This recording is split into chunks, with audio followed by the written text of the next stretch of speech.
Olá, caro concursando e estudante aqui do canal Ciência Exata. Hoje trago a resolução da prova aplicada para o cargo de Agente de Educação Infantil para o concurso da Prefeitura de Campinas. Lembrando que toda essa prova e as demais provas aplicadas pela VUNESP já estão disponíveis lá no nosso curso de português VUNESP. Acesse agora cienciaexata.com e venha fazer parte da nossa turma. Vamos à resolução da nossa prova. O texto narra a história. Está falando de que ou de quem o texto? História de um olhar. Você pode parar o vídeo e fazer a leitura do texto, parte 1. Parte 2 é o texto da Eliane Brum, A Vida que Ninguém Vê. O próprio título aqui, o texto, ele já ajuda você a entender de que fala o texto. Então, a vida que ninguém vê, provavelmente, e como é a vida de alguém que não é percebida pela sociedade. Voltando à questão, o texto narra a história da relação conflituosa. Será que havia um conflito entre uma professora e seus alunos, subitamente alterada pela presença de um andarilho na escola? Será que havia esse conflito entre a professora e os alunos? História de um olhar. O mundo é salvo todos os dias por pequenos gestos, diminutos, invisíveis. O mundo é salvo por um olhar que envolve e afaga, abarca, resgata, reconhece, salva, inclui. Esta é a história do olhar de uma professora chamada Eliana Vante e de um andarilho chamado Israel Pires. Um olhar que nasceu, aqui está falando então como vivia esse andarilho. Observe só, nesta vila cheia de presságios e de misérias vagava um rapaz de 29 anos com o nome de Israel. E mundo aqui está falando quem era o Israel. Um dia ele se aproximou de um menino e foi parar na escola. Observe que Israel chegou até a escola, chegou até lá por fome de comida, de afago, de lápis de cor, fome de um olhar. Eliane, a professora, descobriu Israel, desajeitado, envergonhado, um vulto, um espectro na porta da escola, com um sorriso inocente e uns olhos de vira-lata pidão. Eliane viu Israel. Israel se viu refletido no olhar de Eliane. Então, quando a gente faz a leitura de todo o texto, a gente não detecta, não encontra aqui esta relação conflituosa entre uma professora e seus alunos. Aqui está o princípio da extrapolação, quando traz informações nas alternativas que não estão presentes no texto. Teve a presença de um andarilho na escola? Teve, mas ela não tinha uma relação conflituosa. Então, narra a história de aprofundamento da miséria em que vivia Israel. Será que ocorreu um aprofundamento da miséria que ele vivia? Um andarilho que rondava uma escola primária da Vila de Quepas, correto. Ele rondava mesmo, mas será que houve um aprofundamento? Então, quando a gente já observa aqui, já fiz a leitura para vocês, de fato ele era escorraçado como um cão, torturado pelos garotos maus. Israel era a escória da sociedade, aquela parte, a escória da escória. Escória é aquela parte da sociedade que ninguém vê. Então, Israel era isso. Agora, a partir do momento que ele foi para a escola, será que de fato a vida dele piorou? Não. Observe aqui, a partir do momento que ele entrou na sala de aula. E num dia de agosto, Israel completou a subversão. Cruzou a porta e pintou bonecos de papel. Israel estava todo dentro do olhar da professora. Israel, o pária, tinha se transformado em Israel, o amigo. Ganhou roupas, ganhou pasta, ganhou lápis de cor, trazia até umas pupilas novas. Ou seja, a vida de Israel melhorou e não o aprofundamento da miséria. Dos acontecimentos determinantes para que Israel se tornasse um adulto miserável? Não, aqui não está falando quais ações, acontecimentos levaram Israel a se tornar um adulto miserável. Lá no texto já fala que ele era assim. Narra a história do sentimento de confiança e de pertencimento que o gesto acolhedor de uma professora desperta em um andarilho. Corretíssima essa alternativa, observe. Eliane, a professora, descobriu Israel desajeitado, envergonhado, um vulto, um espectro na porta da escola, com um sorriso inocente e uns olhos de vira-lata pidão. Eliane viu Israel. Que bom, né? Israel se viu refletido no olhar de Eliane. E o que passou naquele olhar foi um milagre de gente. Israel descobriu nos olhos da professora que era um homem, não um escombro. Então aqui nós vimos que o texto narra a história do sentimento de confiança e de pertencimento que o gesto acolhedor, a professora de fato acolheu Israel e a partir dali ele se viu um homem. Narra a história da situação de degradação que se instala na escola da vila de Quepas, onde falta desde lápis de cor à alimentação das crianças. Nada disso. Aqui citam a passagem que fala do lápis de cor. Observe. Ganhou roupas, ganhou pasta, ganhou lápis de cor. Ele ganhou isso, mas, ou seja, na escola tinha. Então aqui, como fala na alternativa não faltava lápis de cor e alimentação para as crianças. Então descarto a última alternativa. A expressão destacada na frase do 5º parágrafo. De tanto gostar do menino que lhe sorriu, Israel seguiu até a escola. Exprime no contexto. Será que é ausência de interesse? Vamos compreender a frase. De tanto gostar do menino, Israel seguiu até a escola. Aqui nós temos uma relação de quê? De causa e consequência. Causa é aquilo que ocorre primeiro, não é isso? Então, primeiro ele gostou do menino, depois ele seguiu até a escola. Então, a expressão em destaque aqui vai ser de tanto gostar, vai expressar o quê? Uma ideia de causa de Israel ter seguido o menino. Então, primeiro ele gostou, por ele ter gostado que ele seguiu. Então, é a causa. Sempre que tiver causa nas alternativas, venha aqui e coloque primeiro. A causa ocorre primeiro. A causa levará a uma consequência. De tanto gostar do menino, Israel seguiu até a escola.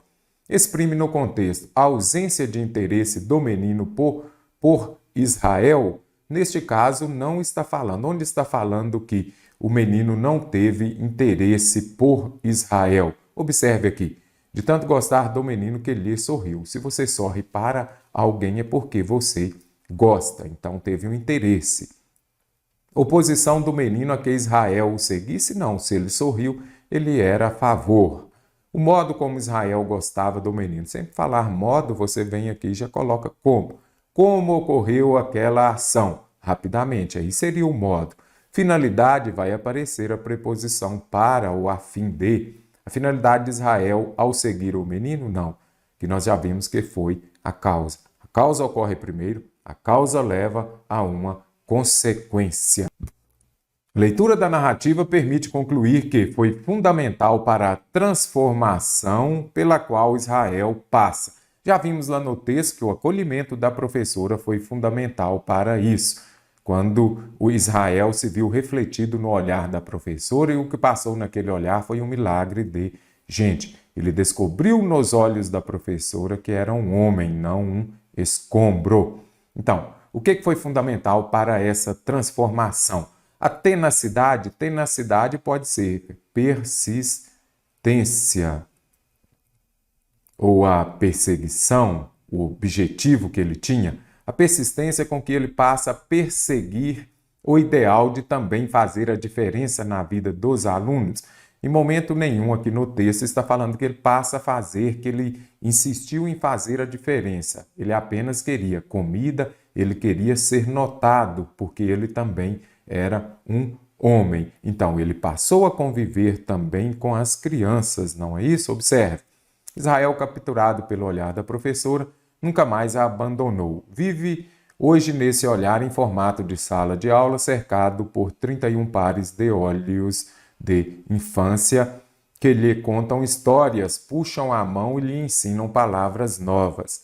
E as crianças que têm na escola o intervalo entre a violência e a fome descobriram-se livres de todos os destinos traçados nos olhos de Israel.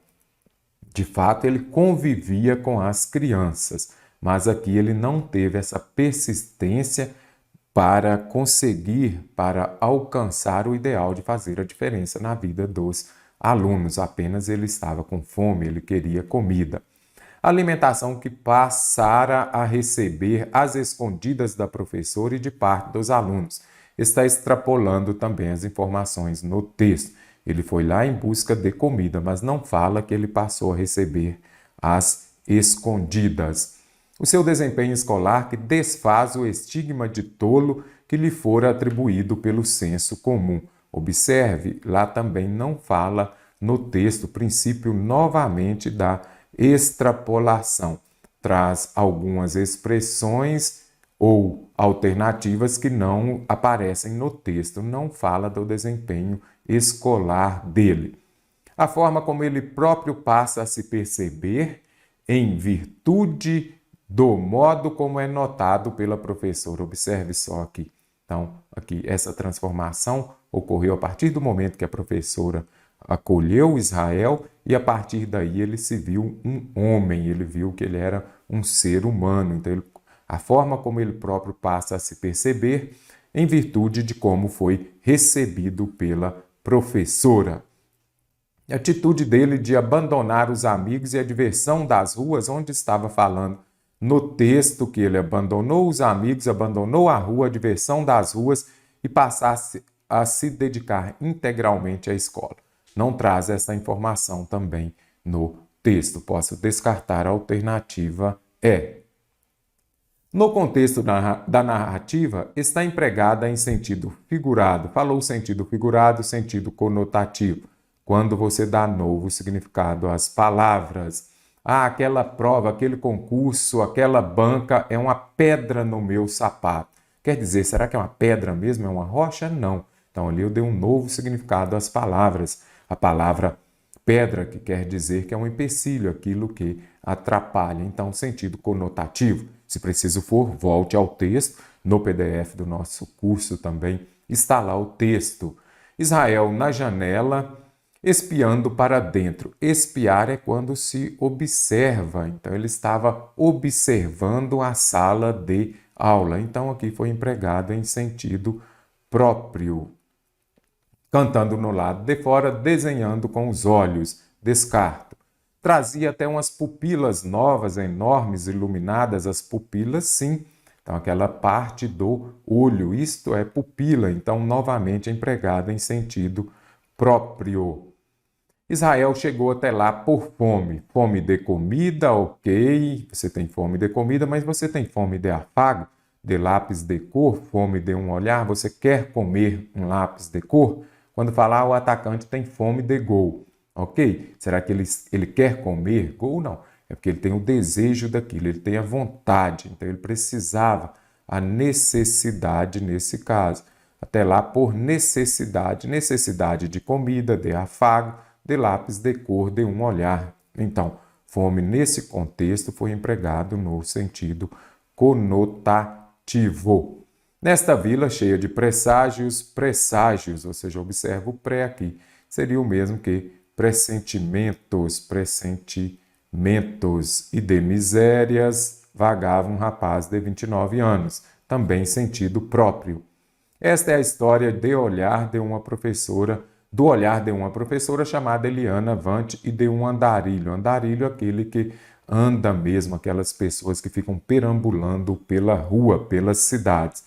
Também empregado em sentido próprio aqui. Então, a única que foi empregada em sentido conotativo, alternativa C. Então, concursando, esta questão está contemplando concordância verbal e nominal. A VUNESP não cobra todas aquelas quase que infinitas regras. Geralmente ela cobra a regra máxima. O verbo concorda com o sujeito em número e pessoa. Para a VUNESP, na maioria das vezes você resolve a questão dessa forma. Identifique o verbo, faça a pergunta quem pratica aquela ação, localize o sujeito e lembre-se de que o verbo concordará com o sujeito em número e pessoa. No que tange à concordância nominal, lembre-se de que o adjetivo, o pronome, o artigo, o numeral concordarão com o sujeito em gênero, masculino ou feminino e número, singular ou plural. Identifique o sujeito e verifique se o adjetivo está concordando com ele. Observe esta questão. Assinale a alternativa em que a oração redigida a partir do texto está em conformidade com a norma padrão de concordância, que seja ela verbal ou nominal. Comece pela verbal, que é mais fácil. A VUNESP cobra basicamente o verbo concorda com o sujeito em número e pessoa. Mudanças são produzidas, aí você já vem e identifica o verbo. O que é produzido? As mudanças sujeito, não é isso? E este sujeito está no plural. Se o sujeito está no plural, o verbo está no plural. As mudanças produzidas, concordância nominal, também está ok. A partir de gestos como o protagonizado pela professora Eliane, a alternativa A está toda correta. Atitude natural e desinteressada das crianças transmitiram. Faça a pergunta. O que transmitiu? A atitude. O núcleo do sujeito aqui é atitude. Então, este sujeito está no singular. O verbo obrigatoriamente estará no singular também. Então, é transmitiu. A atitude transmitiu grande confiança ao rapaz. Aqui o examinador coloca, observe só. Aqui nós temos o quê? Adjetivos. Então, atitude natural, atitude desinteressada. O verbo ele vai concordar com o substantivo, com o núcleo do sujeito. Qual que é o núcleo? É atitude. Então, atitude transmitiu. Os adjuntos adnominais não interferem na hora de você fazer a concordância. Eram imensa e de natureza diversa as dificuldades. Então, faça a pergunta. O que era imensa e de natureza diversa? As dificuldades. Sujeito no plural, verbo também no plural. Então, até aqui está correto. Aqui vamos colocar na ordem direta. As dificuldades eram imensas e de natureza diversa. Ok, mas aqui eu falo o quê? Dificuldade imensa? Não, eu falo dificuldades imensas. Inverteu a ordem, coloque na ordem direta. As dificuldades eram imensa e de naturezas diversas. Poderia colocar também de naturezas diversas, que impediam Israel de frequentar a escola. Então, aqui faltou o S, concordância nominal. Uma vez recebidas, as roupas novas passaram a ser orgulhosamente exibidas ou exibida por Israel. O que passou a ser orgulhosamente exibida? As roupas novas. As roupas novas passaram a ser orgulhosamente exibidas. Eu falo o que, por exemplo? Roupas exibidas por Israel. E o que foi recebida? As roupas recebidas, as roupas novas, as roupas passaram, as roupas exibidas. Faltou o S. As crianças esperavam impacientemente pela hora de contar histórias ao aluno recém-chegado. Quem esperava? As crianças. As crianças esperavam, certinho, impaciente ou impaciente. Será que está correto ou não? Vamos ver então. Vamos já apagar aqui. Eu falo o quê? As crianças impacientes pela hora de contar histórias ao aluno recém-chegado.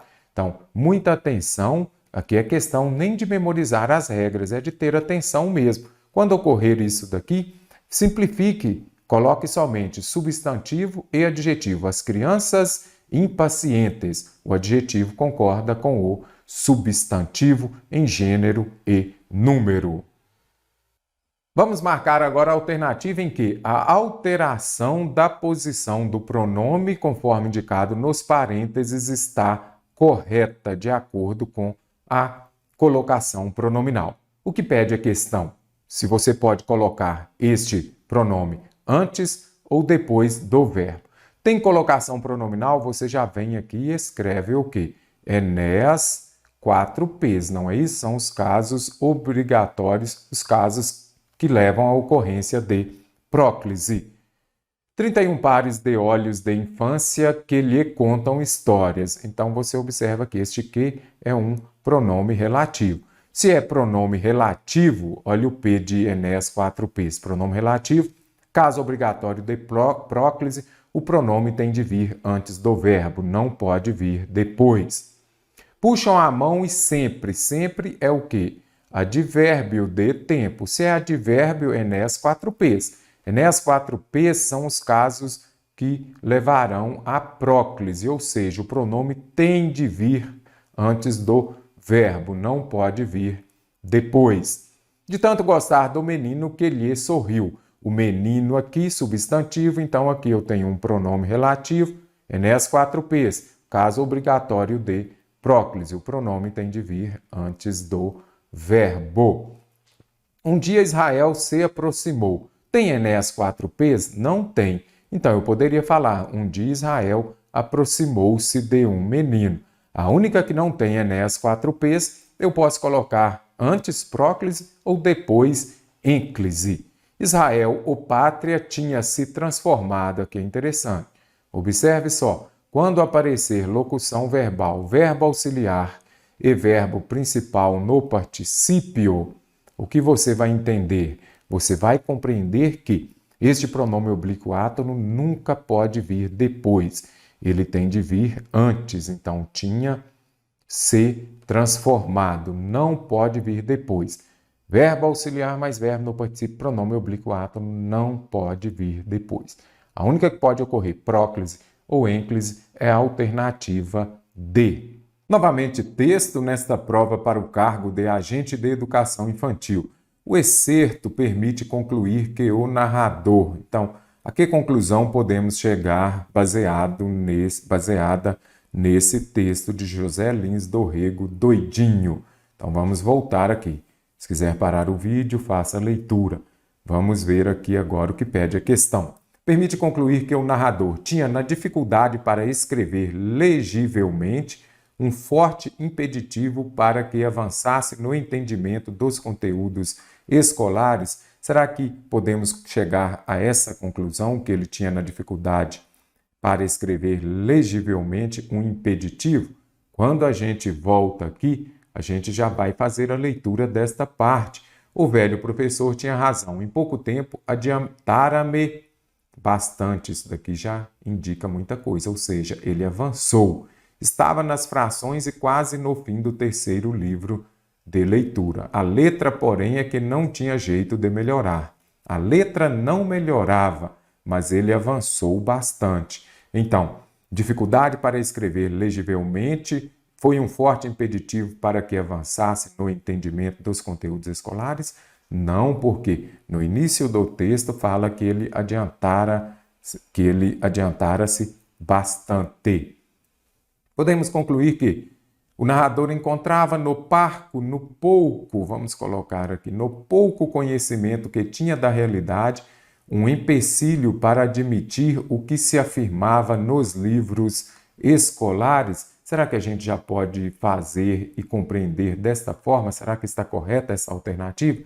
Ele encontrava no pouco conhecimento que tinha da realidade um empecilho para admitir o que se afirmava nos livros escolares. Observe aqui. Aqui está falando, acabe logo com isso para vir depois com a lição de leitura. O professor dava aula também de geografia e o mundo crescia para mim. Era mais uma coisa que a fazenda do meu avô e o colégio do professor Maciel. Havia um certo encanto na virgindade da minha ignorância, ao tempo em que ia aos poucos sabendo de coisas que me pareciam absurdas. O sol era maior que a terra e a terra era que andava em torno dele.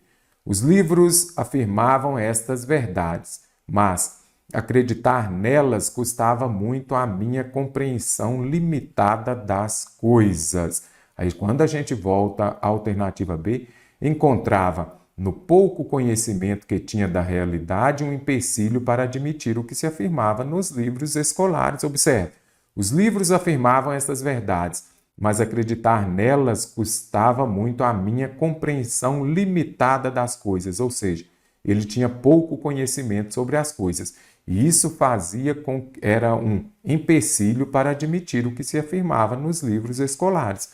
Esta passagem aqui, ela destaca exatamente, ela vai ao encontro do que é pregado na alternativa B. Comprazia-se, tinha o prazer em perceber que as lições dos livros pouco acrescentavam aquilo que já sabia das experiências na fazenda do avô. Será que pouco acrescentavam? A gente precisa voltar também. O mundo crescia para mim. Era mais alguma coisa que a fazenda do meu avô e o colégio do professor Maciel. Então aqui o que nós podemos observar o quê? Que essas coisas, as informações acrescentavam muito para ele, acrescentavam muito aquilo que ele já sabia das experiências na fazenda do avô e nada de pouco acrescentavam. Quando a gente volta aqui ao texto, observe, os livros afirmavam estas verdades. Acreditar nelas era difícil. Via a lua correndo no céu, o sol nascia num canto e se punha noutro.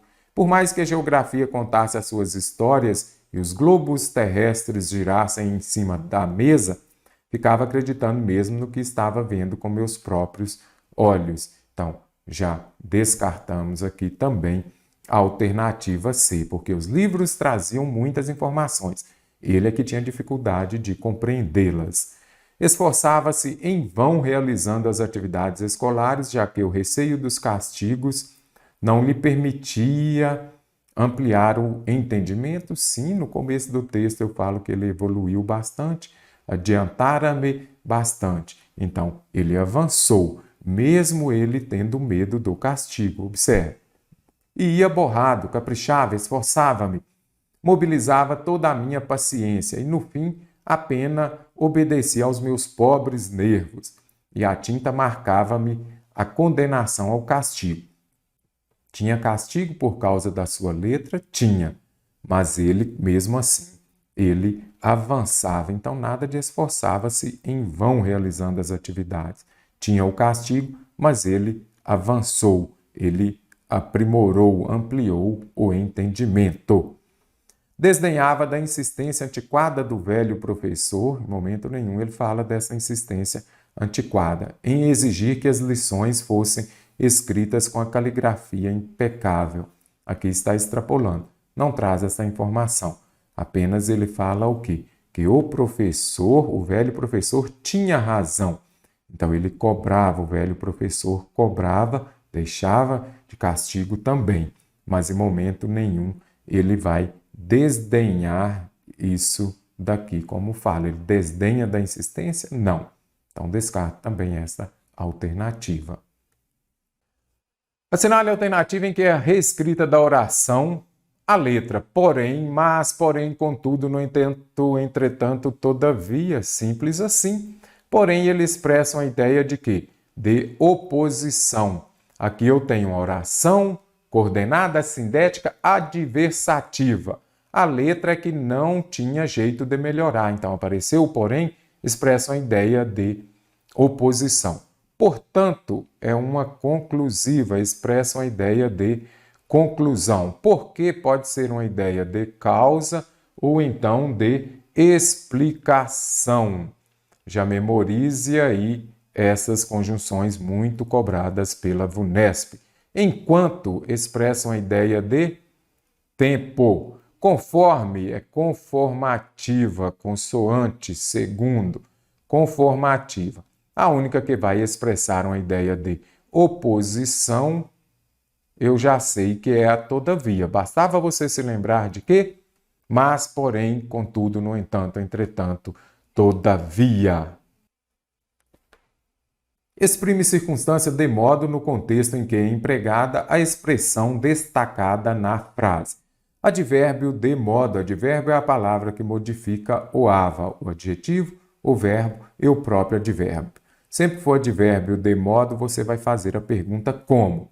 Como o sol nascia? Num canto? Não, aqui eu já sei que é onde o sol nascia. Se é onde, ele vai exprimir uma circunstância de lugar. Às vezes distraía-me, nunca me distraía. Então aqui você já observa que tem uma ideia de tempo. Sempre me distraía. Então aqui exprime uma ideia de uma circunstância de tempo. Ao tempo em que ia aos poucos sabendo de coisas.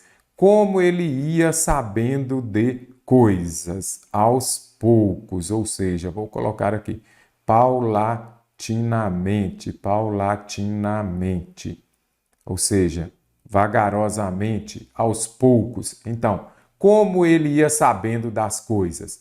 Aos poucos. Se é aos poucos, eu já sei que aqui nós temos o quê? Uma ideia de modo. Basta você fazer a pergunta. Como ia sabendo das coisas? Aos poucos. Ideia de modo.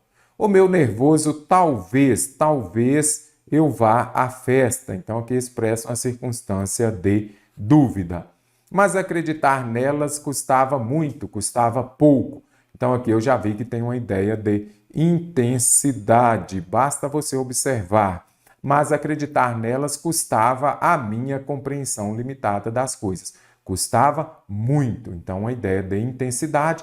Se falar de advérbio de modo, faça a pergunta com como.